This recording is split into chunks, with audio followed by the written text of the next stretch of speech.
Good afternoon, everybody. My name is Kellyanne Boyce, and I proudly serve as president of the Chautauqua Women's Club. Welcome to our Contemporary Issues Forum lecture, or CIF for short. We have a wonderful lineup. I hope you will join us here every Saturday at 3 p.m. through August 17th.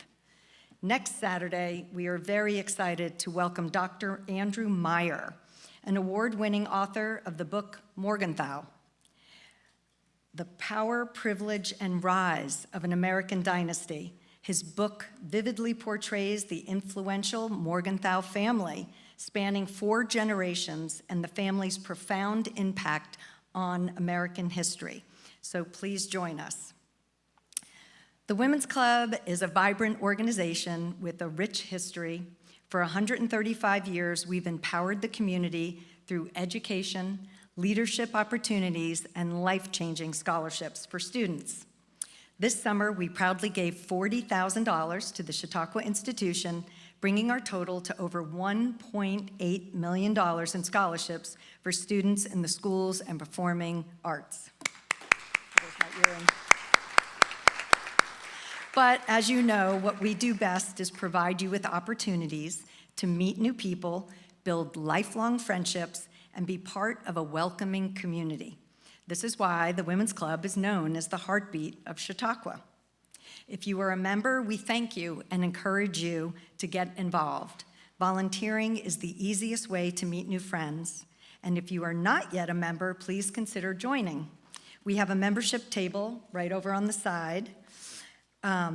Or you can sign up on our website or stop by our beautiful house next to the Athenaeum Hotel. We are incredibly grateful to the 2024 program sponsors for their generous support and belief in our exceptional programming. Support helps bring relevant, thought-provoking speakers and some of the best programming to the Chautauqua grounds.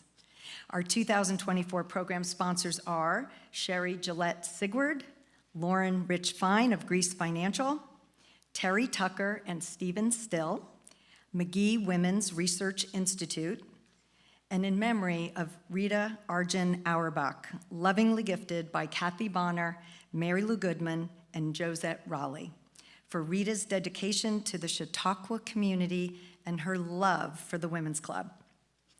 Today, we have Sarah Gamble, who will talk for approximately 45 minutes, followed by 15 minutes or so of Q&A. After her talk, please queue up to the 2 mics, one here and one over there. We highly encourage you to ask questions, including folks on the lawn. But to keep our Q&A moving, please keep your questions concise, with no Chautauqua prelude, please. Today's lecture is being videotaped by Ed Tomasini. Thank you, Ed, which includes the Q&A session. If you do not want to be videotaped, please refrain from asking a question. Please step up to the microphone when you do want to speak, about 1 inch away so the audio can be recorded properly. Today, we welcome one of our own, Chautauquan Sarah Gamble.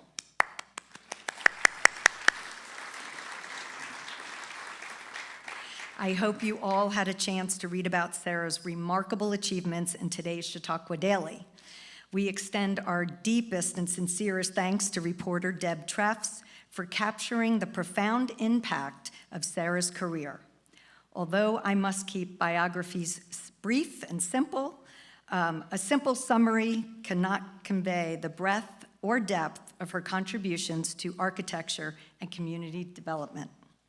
I encourage everyone to read her article if you have not done so. Now on to Sarah.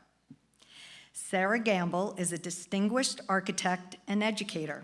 She serves as an assistant professor at the University of Florida School of Architecture, having previously taught at the University of Texas at Austin from 2011 to 2018. Sarah's professional journey is marked by a diverse portfolio that includes affordable housing, disaster relief, historic preservation, and public and educational spaces. her practice emphasizes sustainable design and resilience at multiple scales, from individual buildings to urban design projects. Notably, she co-founded Go Collaborative, a firm dedicated to connecting people with places through creative placemaking initiatives. In addition to her academic and professional work, Sarah has been recognized for her advocacy and design excellence. She received the Young Alumni Award from the University of Florida School of Architecture and was highlighted by Austin Magazine as one of 21 Austinites making a difference. Furthermore, she has served as the state architect for the Texas Historical Commission's Main Street program, where she provided design and revitalization consulting to over 80 member communities. This coming year, Sarah will be one of 12 architecture faculty members comprising the 2024 cohort for the Academy of Public Scholarship on the Built Environment Climate Action. Her ongoing research and projects continue to explore intersection of architecture, community engagement, and the environmental sustainability, making her a pivotal figure in both academic and practical realms of architecture. After Sarah's talk, there will be a book signing of her co-authored book, Environmental Activism by Design. I do have to acknowledge, where's Chip and Gail? I don't know where they are. Ask them to sit in the front, but oh, there they are. I want to acknowledge that they are very proud parents. They are the parents of Sarah. And many of you know Gail, and she is the leader of the Flea Boutique. So in her own, she's also an activist in her own right, recycling clothing to our community and beyond. And I just do want to make a shout out to Mark Wensler, who's here. He's the head of climate change for Chautauqua Institution. So thank you for coming. So, on behalf of the Chautauqua Women's Club, the entire Chautauqua community, we are honored to have you, Sarah, with us. Let's give a warm Chautauqua welcome to our own Sarah Gamble.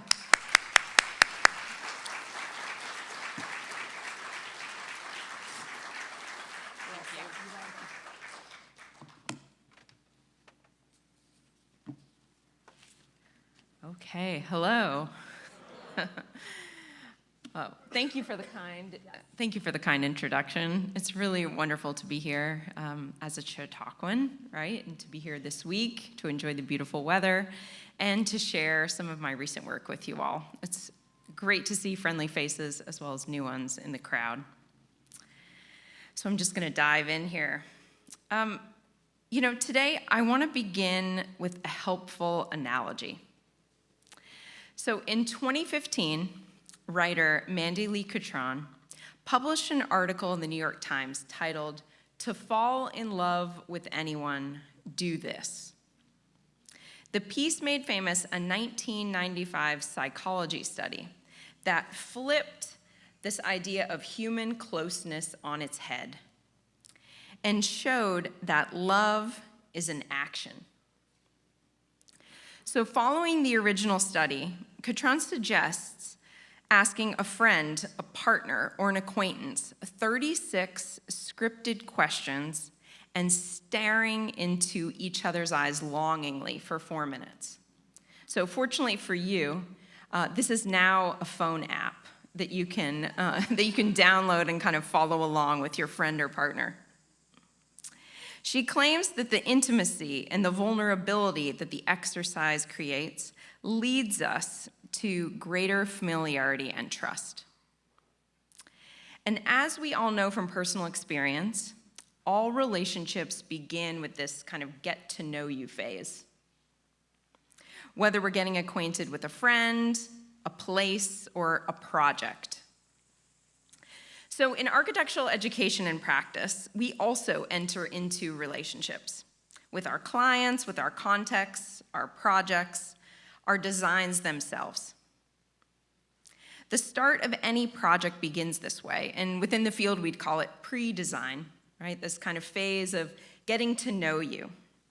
We study the property, its surroundings, the contexts, the users, the stakeholders, the clients.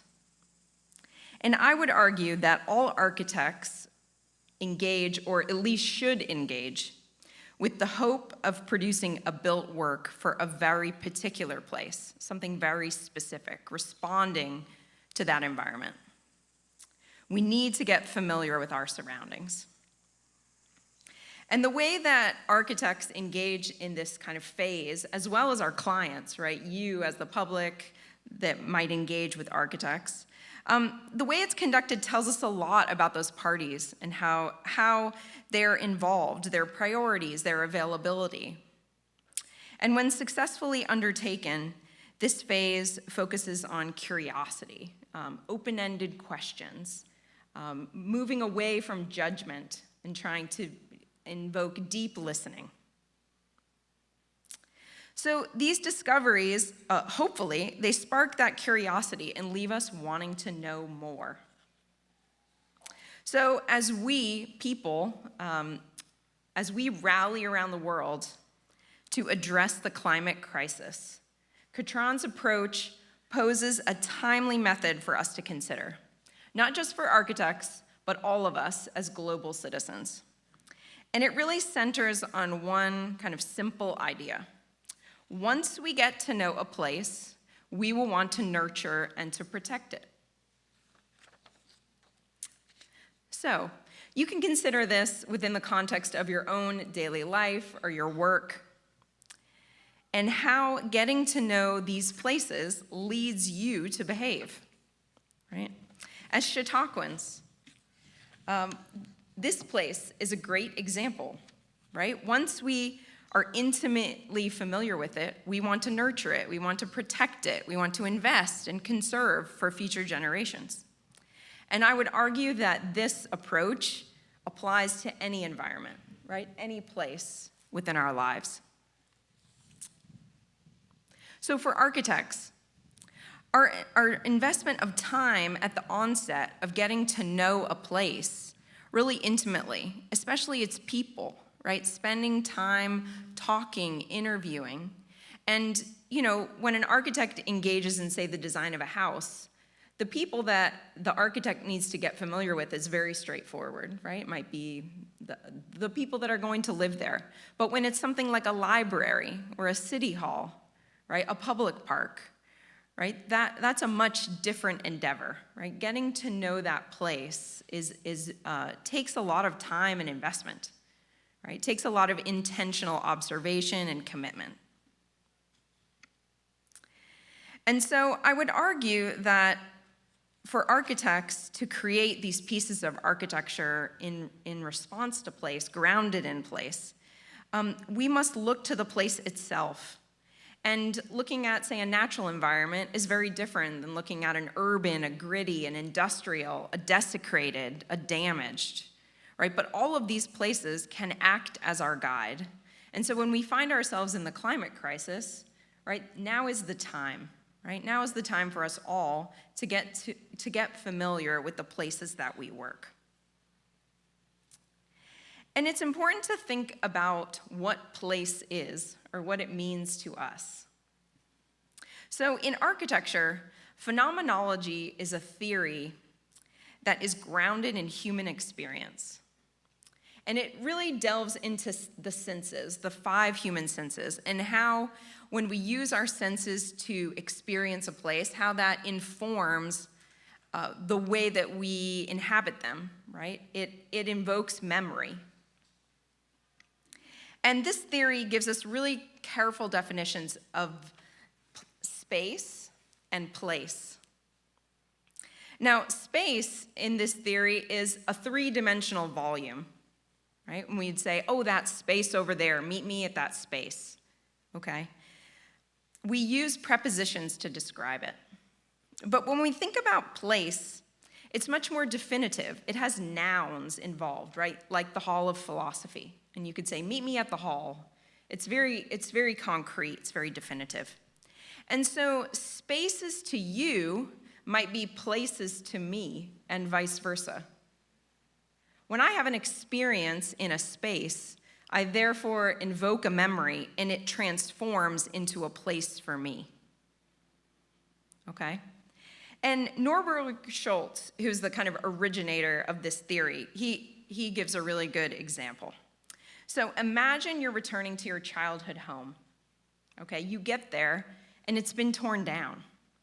Okay, you're standing in front on the sidewalk and you notice a gash in the sidewalk, and immediately you know exactly where you are. You recognize it because decades ago you were playing on the sidewalk. And you know immediately, even though the house is gone, that's your place, right? That's the place you recognize. But to me, that's just a space, right? I have no association with it, and I wouldn't recognize the gash. So your place is a space to me. So I define this for you because I think it really speaks to that get to know you phase, right? When we transform a space to a place in our minds, we have that desire to protect, to nurture, to restore, right? We're much more cognizant of its health. So in my architecture work, this familiarity and getting to know place is kind of a central idea or focus. The social, the cultural, the historical, the environmental, the geographical, all of these things, in addition to the kind of sensory human experience that I might partake in firsthand. So it's this people as well in community engagement, in talking with those future users and stakeholders that inform for me that place, and it becomes a driver and an inspiration within my work. So it's also central to this subfield of architecture called public interest design. And this is a subset of practice, very similar to the way the medical profession articulates between private practice and public health. In architecture, we have private practice and public interest design. We're focused on community and public, right? The spaces that we all share. So this kind of underlying premise of my talk today, the idea that once we get to know a place, we will want to protect it, it's probably not a grand epiphany to you, right? It's not rocket science. It's very straightforward. And I think we know it all to be intuitively true in our own kind of realm of being. But within architecture, it has not been a focus of the profession. And this highlights a blind spot in our field when it comes to the climate crisis and how architects can contribute. So architecture is considered one of the few Renaissance educations left. We learn a little bit about lots of things, just enough to get ourselves in trouble. We joke about that within the field, right? And we need lots of consultants and collaborators to get work done oftentimes, in a good way, right? We're not working as lone wolves, we're collaborating and engaging with others to get projects done, especially large projects. But one of the topics not covered in our education is environmental. We don't engage in environmental education, and many architects have very low environmental literacy. And as an educator, I get it. Our degrees are quite regulated, and we have to include many topics within a few short years in our degree programs. And environmental education isn't one of those mandatory topics, so it often is overlooked. And I suspect you can all think back to your own educations and think, was anything in this realm covered in my degree? Or maybe in my own kind of on-the-ground life experience. You know, how have I learned about the environment and the place that I live or work? So for us, it's a blind spot. Tom Fisher, who's a thought leader within architecture and public interest design, he highlights in his writing about architecture and ethics, about the lack of knowledge that has led us to address environmental issues very superficially. And we overlook the root causes of damage that plague our natural environment and society.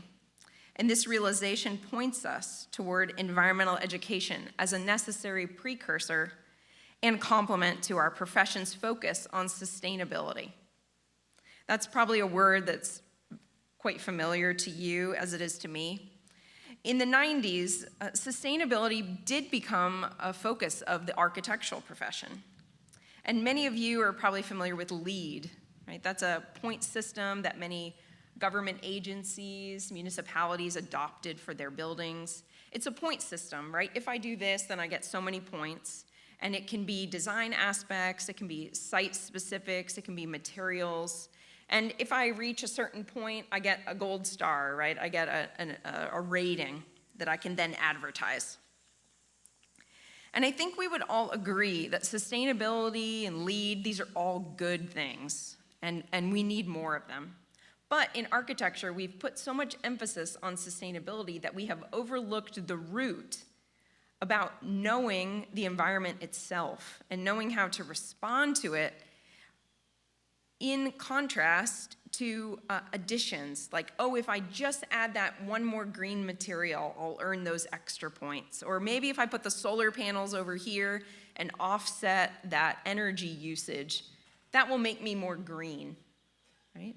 Those are good things, but if the building in itself is inherently flawed, right, well, what's the point, right? If it had been designed a little bit with more in tune to the environment, maybe I wouldn't need those extra features, or maybe those features would push me over, into another realm of conservation or protection. I think you get my drift, okay? So again, when we think about this environment, it can challenge us, right? And this is really the root of the book that Kelly mentioned that we put out in 2023.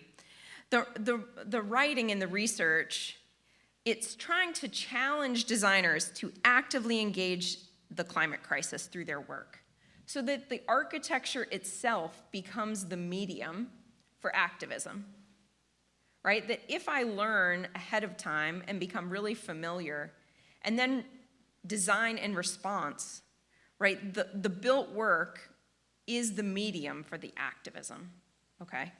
And as Kelly also mentioned, my QR code, when I get a little bit farther in the lecture, I'm gonna cue you that if you have your phone, you can start looking at some images, right? That will give you some examples of those built works to think about how it's a medium. So our emphasis is really a cultivated respect for the environment and how it will transform our personal practices, fueling advocacy and activism through the process and the work that it shapes. So this research that I'm talking about today is really centered on a program at the University of Texas School of Architecture called the Gulf Coast Design Lab. And it was founded by Coleman Coker, who is, he's a boomer. He's practiced architecture for 50 years. He's incredibly experienced, and I think within the architecture world, he's kind of a household name. He's been around the profession a long time. And we were colleagues beginning in 2006 at Tulane, and we were both working on Hurricane Katrina relief. He was working on affordable housing. I was working as a kind of a matchmaker on the ground, helping students and faculty get involved with rebuilding projects in the city. And we both walked away with a sense of, a true sense of what that rebuilding and destruction was like on a daily basis, and how we could no longer separate many of these issues, the environmental issues from the social issues, from the design issues. They were all integrated. And Coleman returned, after having practiced and taught architecture for almost 4 decades at that point, returned to the classroom at UT Austin and said, I can never teach architecture the same way again, now that I've seen what I've seen in New Orleans. And I'm gonna restart in a new way. And he began this new program. And it builds on this idea of getting to know an environment and wanting to nurture and protect it. He focused on the Gulf Coast. Okay, so now, if you do have your phone, now's a good time to get it out. And I've given you 4 sets of images. They have a big capital letter in the bottom right corner. I'm not gonna cue you image per image per image, right? They're just in 4 groupings. And you'll see the first grouping is about the Texas coast. If you've never been to Texas, I lived there for about 15 years. The coastline is quite varied. There's some beachy conditions, there's some kind of rough and ragged, but a lot of it is industrial. Petrochemical industry, kind of smokestacks and thechnology kind of at the forefront. You can imagine, and I've given you an image or two in that set of slides. So Coleman designed this program in response to those conditions. Each semester, the students, about 15 students, work together with an agency, a governmental agency, or a nonprofit to identify a project, to design it and build it within one semester, okay? And this model is quite different from other forms of architectural education, where in a studio environment for an architecture student, you'll be asked to design something that's often very theoretical or conceptual. And you really don't have to take much responsibility for the realities of it, oftentimes. And so when you get later on in your education, design build, this type of studio is a great fit for you because you're challenged to build it literally, right? In these studios, students begin with each, say 15 of them, have their own initial designs for a project. And then they form teams, small teams. Then those teams get bigger. And in the end, they have one project that they're going to design and build together, right? And bring it into fruition. And they're designing it for these clients, for the agency, for the nonprofit, based on their needs. And these projects serve often K through 12 students, individuals with disabilities, and the general public. And the course is set up in a way that the students are learning about the environments that they're working in, and what they produce is furthering environmental education. So it's like a two-way learning street that's happening, right? The designers are learning, and the public is learning. In the way that they engage through the process, and then the users, right? It's all about environmental education. So, my role in the project has really been as a researcher and outside onlooker to this program to see if this approach is impactful on our students, right? As an educator, I teach design studios, and it's very interesting to watch someone else who's had incredible experience, right, over many years to teach, and to then interview his students 5+ years later about what happened. What do you remember from the course? What did you learn? How did you bring it into practice, right? I'm sure all of us did not have that experience, right? Our professors did not follow up with us after and ask, what did you really learn from my course, right? It's very telling. And for Coleman, in this situation, the impacts are immense.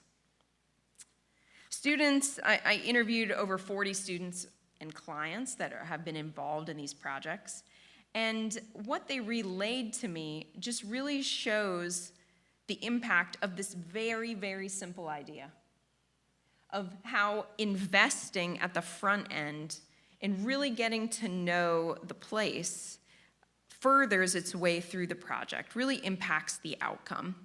And in this example, and I would say the program itself is a model for both education but also for professional practice. Coleman invokes a series of different ways for the students to actively observe and take note.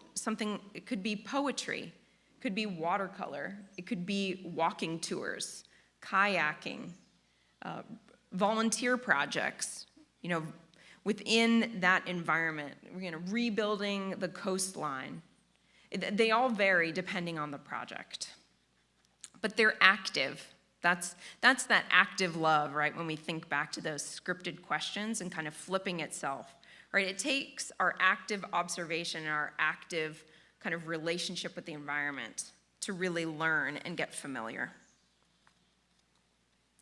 And so for me, studying the program and its projects led me to my own kind of call to action within the book, right, that I outline. So I'm not going to spoil that call to action really for you today. It is outlined on my last slide within the images.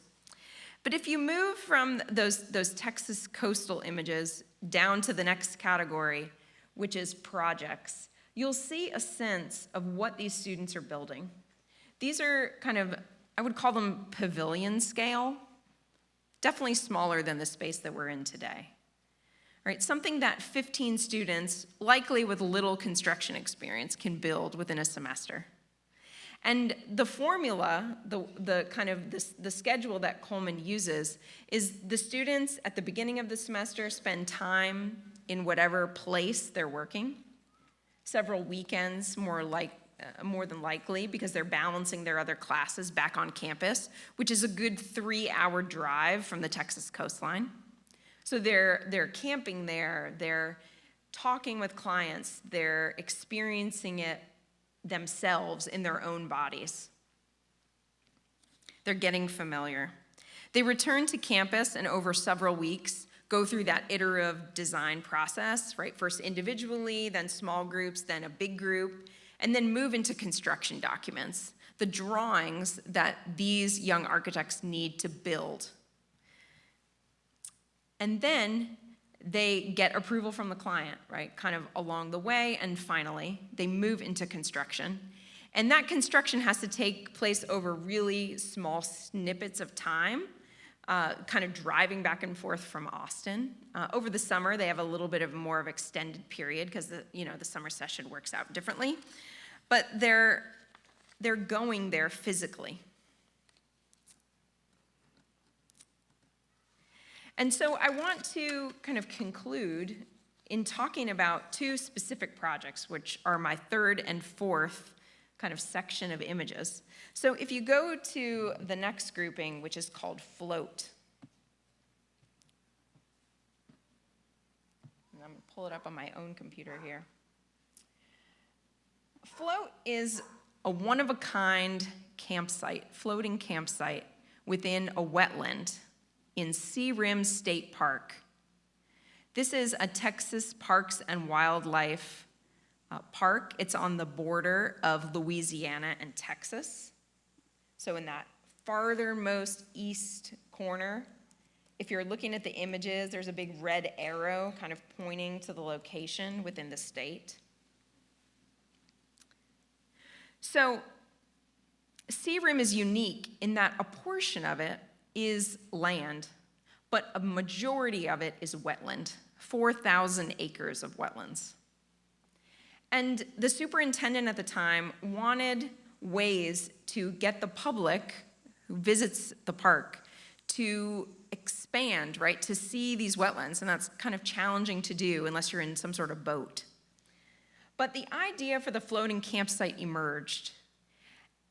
And it was attractive to the students because it could not only serve as a campsite where I can literally kayak there, set up my tent, spend the night out in the wetland, but it could also be an anchor or a point for research. Biologists, bird counters, bird watchers, right, others, right, they can access this point. And so the students began with a period of exploring the area, understanding its flora and fauna, being in the wetlands, camping on the beach. They returned to Austin and designed a platform, which you'll see a primary vertical in the center, a vertical element. And that element really serves multiple purposes. Not only does it reference the petrochemical industry that you can see in the distance, those smokestacks, it serves as a wayfinding device. It's a 60-minute kayak ride from the dock all the way to the campsite. But you spot the vertical element 30 minutes into the kayak trip. So you can see it, you can move toward it, right? And it's kind of bobbing in the water. So the students, it also serves as a makeshift bathroom.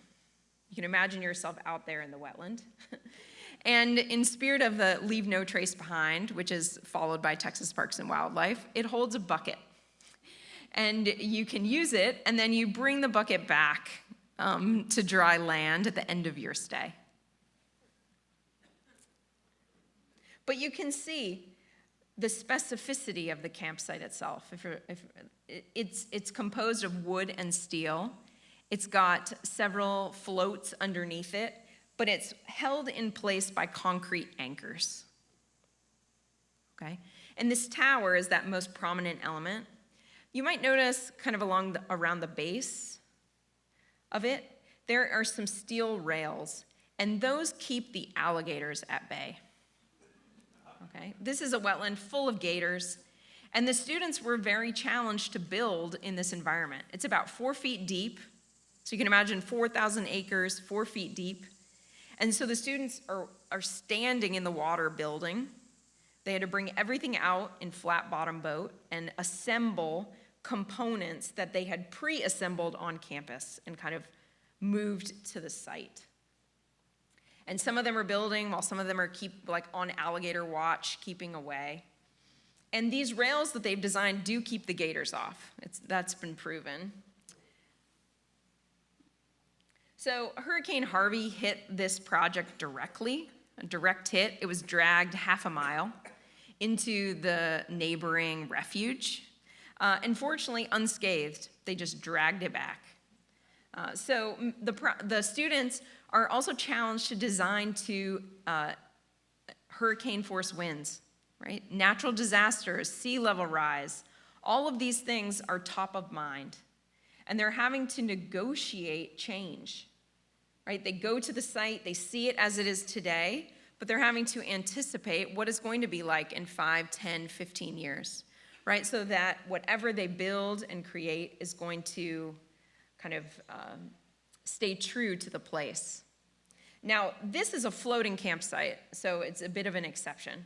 But all of the projects that they have designed, they're around 30 at this point. The highest elevation of one of the projects is 7 feet above sea level. So they're really designing with water in mind. Water moving in, water moving out, right? These are kind of floodplain conditions. They're also thinking about humidity and rain and how architecture behaves in the elements. These are also outdoor spaces. They're not dealing with kind of interior conditions with air conditioning, right? These are kind of exterior spaces like the one we're in today, but in very harsh conditions, right? Let's move on to the second project that's labeled Inhabit. And I'll encourage you to kind of flip through those slides as I tell you a bit about it. Inhabit is located in Galveston. This is southeast of Houston, about a 45-minute drive on the coast, and is really the closest location for many inner city children in Houston to go on field trips, to experience the coast firsthand, get in a bus together, head to the coast. And so Texas Parks and Wildlife hosts a lot of these school field trips from the inner city, as well as the region itself. And one of the things they offer on site for environmental education of the public is walking tours. And so the environmental educators at this state park wanted a new anchor for the tours, a place to meet. And so they asked the students to design a pavilion-like space with shade. Very straightforward, something with seating, something where students or the public could gather for these walking tours. Students spent time exploring the coastline in kayak and on foot, and really seeing that this part of the state park in Galveston Island State Park was really underutilized, under-traveled. Most people that go to this park go straight to the beach. It's a really popular place among Houston residents and Texans. But people didn't quite make it to the less traveled areas. And so the students wanted to create this anchor, this new place for people to meet. And it was really important that to the environmental educators that it would meet the basic needs of the people coming to visit. Because they had found that students, when they would come on these environmental field trips, if their basic needs weren't met, they weren't able to listen or to pay attention, right? If they didn't have shade or a comfortable place to be, they just weren't present. And so it was very important to meet these needs first so that the big ideas could be talked about. So the students aimed to embed a lot of the environmental issues that the students would be, or the elementary students would be hearing about in the walking tour or in the lectures they'd be partaking in, into the architecture itself. So you'll see some gabion walls where chunks of concrete that were taken from another part of the park were integrated into the design to create this kind of long, linear gabion wall that creates an enclosure. It responds to a series of Yopon holly trees that are found in this area that were on the left and the right of a clearing. And the pavilion kind of fits within that clearing. It extends that edge condition, integrating that concrete and creating shade. It also has an overhead condition that's a series of linear elements that are at 45 degrees to really mask the sun as it moves throughout the day around the site. And the way that the pavilion is positioned, it frames views in many different directions. So near views, right to the Yopon holly, to look at kind of flora and fauna right there on the site. Also distant views that's framing out to the water. So as you move along an edge, you turn, you move onto the platform, the kind of path that you're moving through is pointing out elements or facets of the environment in kind of a progression. Okay. In just a couple short minutes, 3 to be exact, I'm going to wrap up with just the big idea of what I want you to take home with today. I've given you my proposal on the last slide here, and I would give you the opportunity to read it in the future or to potentially check out the book in the library or here in the bookstore. And to really just consider in your own life how cultivating the familiarity and the understanding of your environment, both natural and built, local and distant, has the potential to impact your decisions. Your daily decisions, your long-term decisions. And for us architects, how our education and practice, we've been focused on man-made constructions, and rightly so, understandably. But at this time in our climate crisis, we cannot overlook these new needs, right? Or maybe ones that we overlooked in the past. We can start here and address this gap, this knowledge gap. That the learning or the relearning is going to be slow, especially in education. It takes an eternity to change a curriculum and to get things like permanently embedded into coursework. But it will take individual faculty or students asking for it, and it will take you in your own communities knowing about the place, and with that knowledge being able to advocate in your own city, right, in your own community. That deep knowledge is therefore kind of your ammo within the advocacy and activism realm. And these efforts are going to be adverse, right, to our modes of efficiency, especially in my profession. Efficiency, productivity, modes of monetization, right? We want to get the job done. We want to bill hourly very efficiently and get as much work done as we can within a fee, right? This work is slow and takes a lot of time and is going to be inefficient. I know that for sure. But these efforts, although they may face pushback and be written off, they are necessary. And these new priorities, right, can help us create can redirect the ship, like short, kind of tiny micro changes over time can help us reformulate our priorities.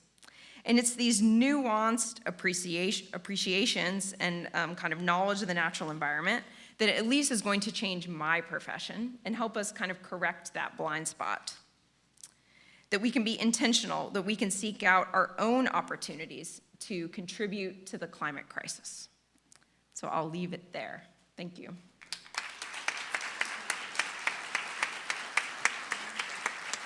So if there's any questions, we can take them up at the 2 mics. And if you don't mind, you'll go left to right. Sure. I think someone wants to ask some questions. Yeah. Yes. So you can go Okay. right to right. Okay, I hear what you're saying, and Sure. all that's very good. But we got a real big problem in this country. We have thousands of miles of boarded up main streets. Yes. Big problem. Mm-hmm. What do your tenets or philosophy of design, how do you manage that, what I would consider to be an environmental catastrophe? Well, that's a great segue to talk about the Main Street program, which is a national initiative. I used to be the state architect for it, for Texas. Don't talk about Main Street. That's a terrible catastrophe. What else you got? Well, the point that I'm going to make is that those main streets you're talking about, the asset is those historic buildings. The memory, the construction itself, they're better than many of the buildings that we build today. Like the materials, the construction techniques, and they serve as assets for many of the communities that don't have a lot of resources, right? That they can use those to start one step forward and small baby steps. Because as we know, the built environment takes a lot of time and energy to change, right? It's not going to change on a dime. But when you, in a small community where there's not a lot going on, if you can get one thing going, then that jump starts and snowballs community development. More people take notice, more people start to invest. And I think, I can only speak from Texas examples, but I could share some of those with you. Does that answer your question? I don't want to debate it with you, but Oh, no, sure. it doesn't. But Okay. I appreciate your thinking and thoughts on it, but thank you. Okay. Sure. Okay, let's see. Downtown Temple, Texas. I was just there a couple of weeks ago. And when I was the state architect for the Main Street program, I consulted with Temple in their rebirth. And so one of the big triumphs right now is the restoration of their historic hotel into housing. And so if you can kind of imagine maybe like an 8-story historic building that was built during the train era, right? Especially in Texas, a lot of these communities kind of rose out of that era, and as the train fell away and maybe industry was changed, they've fallen on hard times. They don't have a lot of industry or kind of job creation. And so these places need to look for assets. And this is something in community development that we'd literally call asset-based development. It's looking for things that are working and that can help us move forward as opposed to just looking at the problems. Right? Those are 2 ways to develop or to respond. And so something like a historic hotel, if you can get that turned, that's vacant, that's sitting empty, that really is beautiful, like its bones are beautiful, if you can kind of leverage historic tax credits and then credits for other kind of green technologies that can be integrated and updated, and you get an anchor downtown with new housing, well, then you have people. Well, then those people need to eat somewhere. So it's like, oh, well, then maybe that storefront, they open a restaurant.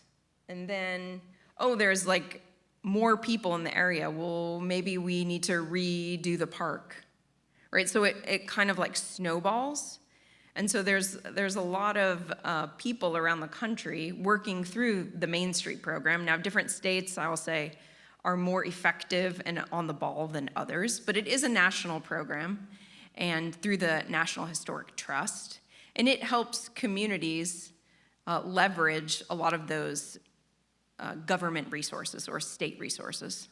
So I served as in essence, a free architect, a free consultant to 80 communities in the state of Texas that are members.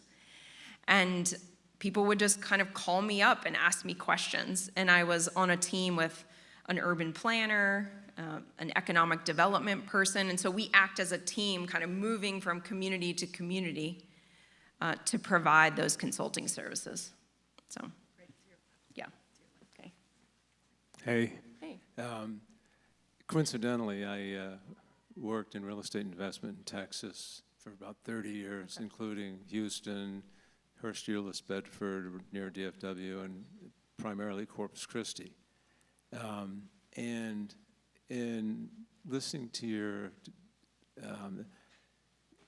ideas of getting to know the space, the place, the client, the environment, the one thing that we struggled with was getting to know the bureaucracy and how to deal with the zoning and who happened to be on the board of this and board of that, and it was driving me crazy. And Texas has very little zoning.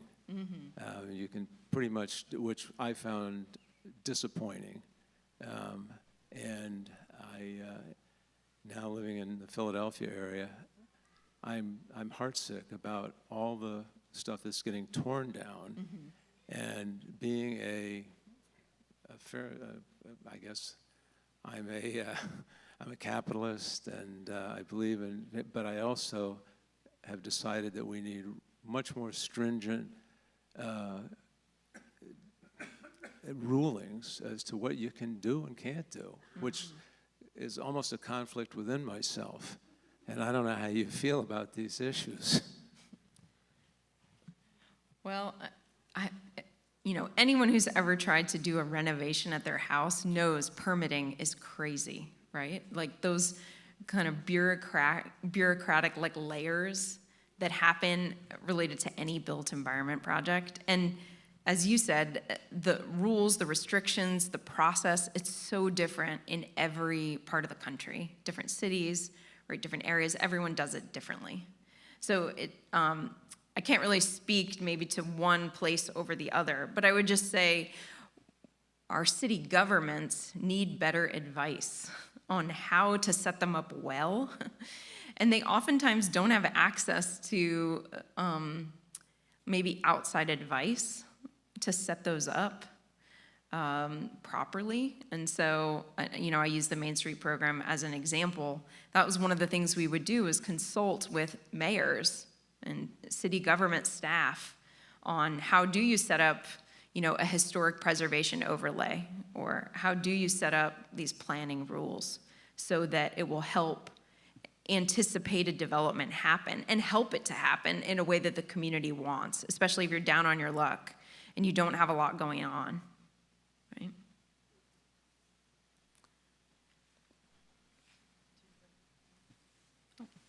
Kelly, thank you to you and the Women's Club for hosting this event, and Sarah, so pleased you're Chautauquan. I'm Terry Horner. I chair the Board of Trustees Committee on Lake and Climate Change Initiatives and serve on the Architectural Review Board. And just kind of curious, as a Chautauquan, what is it as you've walked around these grounds for years? Have you noticed, what do you most value? What's the asset here that means the most to you through your architect eyes? And what would you like to see us enhance among those assets? That's a good question. I think one of the biggest assets is the scale, right? Like the scale of all the structures. The fact that they are of a very modest size, right? Those historic homes, like evolving out of the tent, right? And the way they took shape, it means that everything is so close-knit. Now, it does cause problems, say, related to fire maybe, or maybe other issues that could put structures at risk. But in terms of us creating a walkable place, right? If we were so spread out and kind of It was feeling more like a suburban place of that scale, right? Those homes in the kind of horizontal sense as opposed to our kind of vertical, kind of pushed together. It just creates a very different type of neighborhood and experience for us all. That is quite antithetical to at least my suburban upbringing. I'm sure many of yours, where if you live in another place, Chautauqua feels very different than the place that you live in. And it can remind us what pre-car communities were like, right? I'm sure some of you live in those pre-car communities, but most Americans don't. And so they've not experienced it firsthand and know what it's like to be able to get to a place very quickly on foot or even on a bus. That's something that I, at UT Austin and at the University of Florida, I often take my students on public transportation, and it's the first time they've ever done it in their life, especially Floridians, right? When you ride public transport, it says something about you in Florida. And that's not the things that it says aren't always good, right? It's something that students stay away from. They think that there's a stigma, so.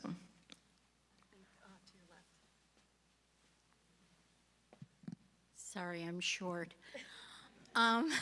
My name is Liz Colkin, and I have 2 questions for you.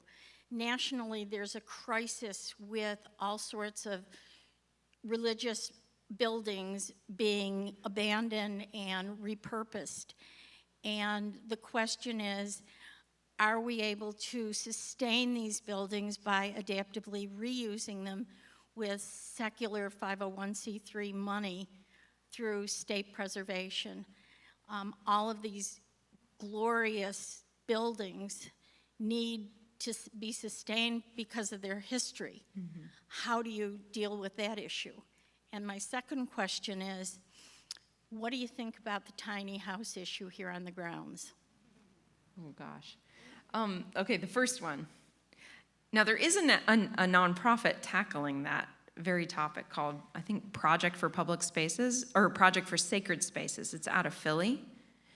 But in essence, it's trying to help religious communities program their religious facilities during the week, right? Where we know most of those buildings, right? They sit in great locations, often in downtown. They're probably one of the oldest structures in many communities, but they sit vacant during the work week.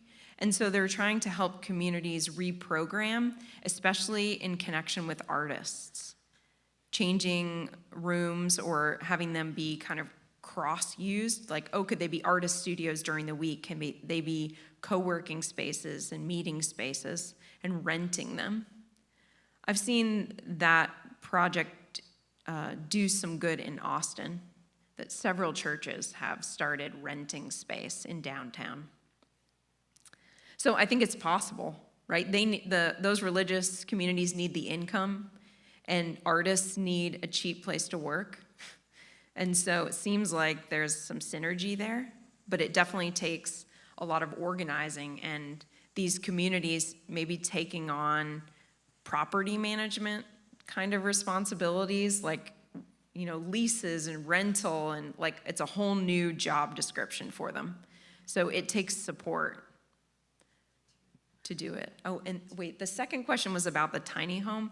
To be honest, I'm not probably familiar enough with the issue to answer that question. I mean, I know what a tiny home is, but I don't know about the conversation on the grounds about it. So. To your right. Okay, to your right. Hi, Marcy Currier here. So what is coming to mind as you talk, which is, I love hearing what your wisdom and your experience you're sharing with us.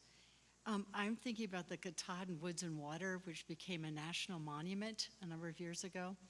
And I've become familiar with the story of they were going to put a station there to welcome people, visitors.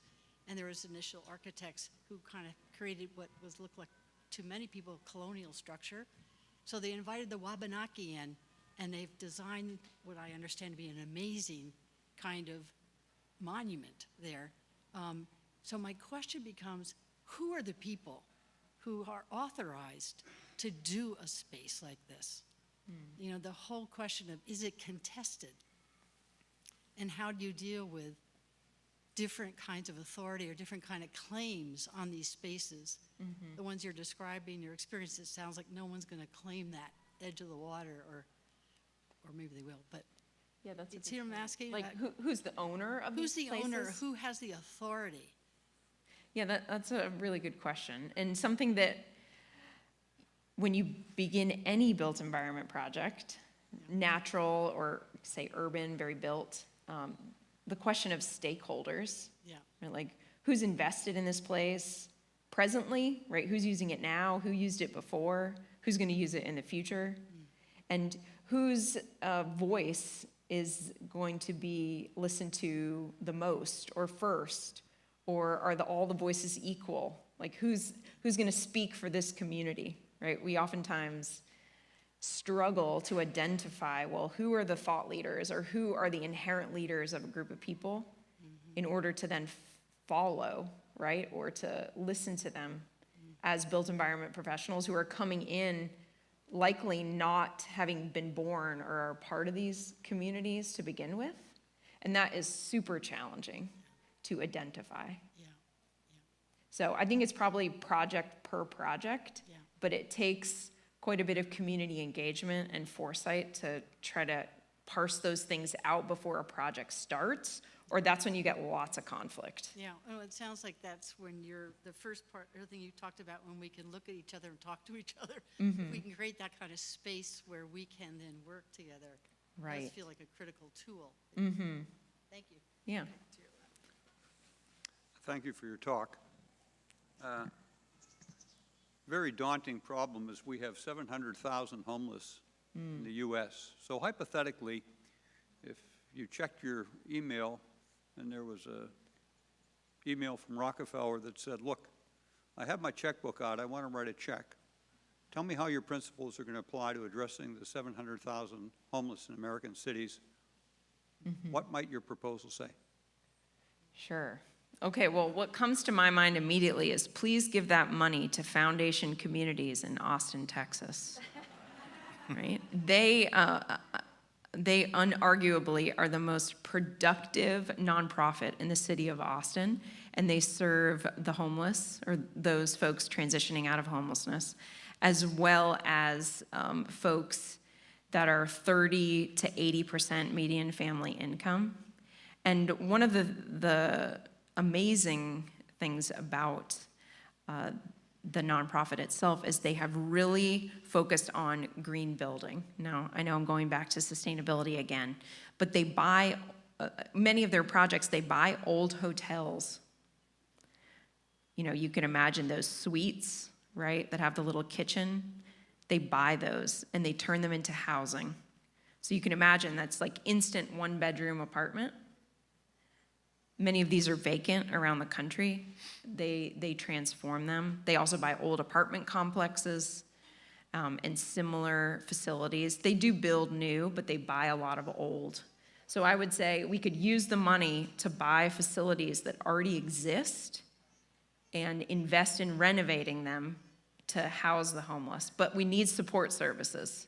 Like, we need those lobbies to be the wraparound office support offices to support the people living in them. Okay. Hi, thank you for these ideas. I thought my question was tough, but after the last one, maybe not so, but still challenging. Earlier in the week, we saw a film, Inundation District. Have you seen that one? No. It's about the development in an area of Boston. It's called the Innovation District. And it's pretty new, but already rising sea levels are flooding the area, even in fair weather, but if you have a king tide. And so there are a lot of comments about what architects were thinking when they built this, when everyone knew what was already happening. So I'm wondering what is possible in terms of applying your ideas to a project like that that's already underway, major investments, and obviously a need to rethink a lot of issues. Mm-hmm. Do you have any thoughts? Yeah, well, it kind of takes me back to some of the interviews that I did with the students that participated. And one of the big takeaways for me was students saying, you know what, I even questioned if we should do this project. Right? Like the client's asking us to do it, the professor's asking us to do it, but should we really do it? Mm-hmm. Maybe we shouldn't. Mm-hmm. And But so, this is one that's already been done.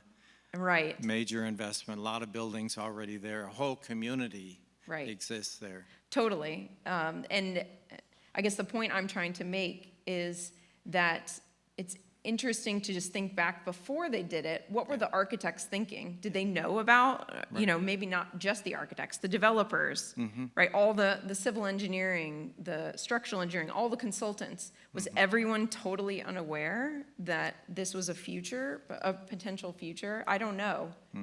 But I just wonder what was going through their heads.